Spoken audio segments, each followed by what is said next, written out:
I've seen some really strange things lately that have been people have been talking about online, and some of it's made me feel uncomfortable. It is people uh, questioning a lot of things, and not that we shouldn't question, but it kind of feels like they're questioning in ways that they are putting little wedges in there for people, little sowing little seeds of doubt.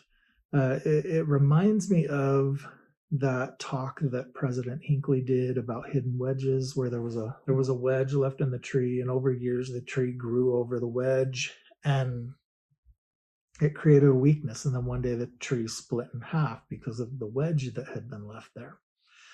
Um, it's almost as though they're putting these little wedges into people, these little doubts of doctrine, doubts of testimony, doubts of faith, doubts in the brethren, doubts in revelation, doubts in the validity of the truthfulness of the gospel, that over time will cause somebody's testimony to split, is kind of the way that I'm seeing it.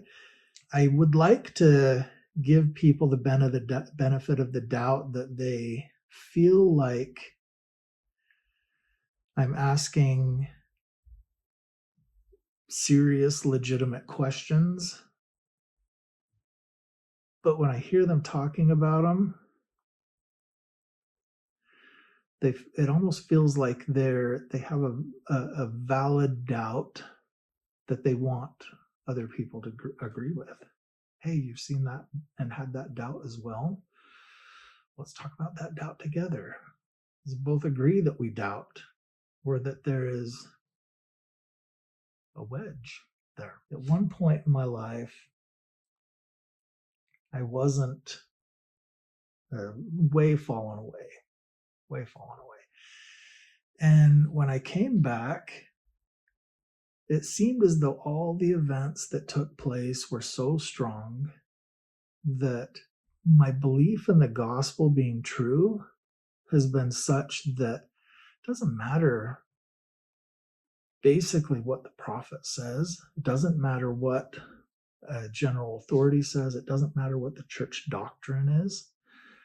The gospel's true. I might not like a particular policy, but the gospel's true. I might not like something that my ward does, but the gospel's true. And if the gospel's true, the Book of Mormon's true. The Book of Mormon's true. Joseph Smith was a prophet. The gospel's true. Book of Mormon's true. The church is true.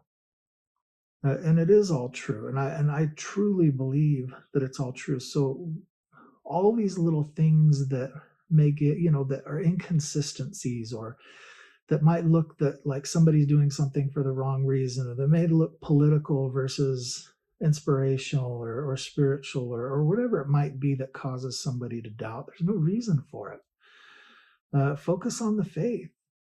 Read the scriptures. Pray.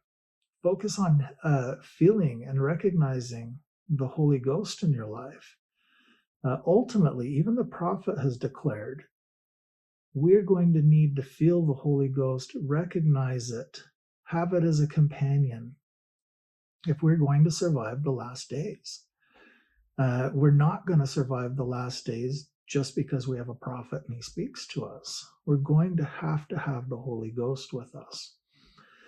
And I honestly feel that there's probably a reason for that. There may be a point in time when maybe the words of the prophet aren't being transmitted to you, or maybe the voices of those who are deceiving everybody are louder than the voices of the church, or more believable than the voices of the leaders of the church. I'm not sure what lies ahead for us. But I do trust the prophet when he says that in the coming days, we are going to have the Holy Ghost to protect ourselves and our family. We're going to have the power of the priesthood. We're going to have righteousness on our side. If we want to survive these last days, we're going to have to be able to feel and recognize and be able to follow the Holy Ghost. It needs to be our companion. Again, I don't know what lies ahead. Have seen enough discontent lately that I realize that it's not good, and it probably should be avoided.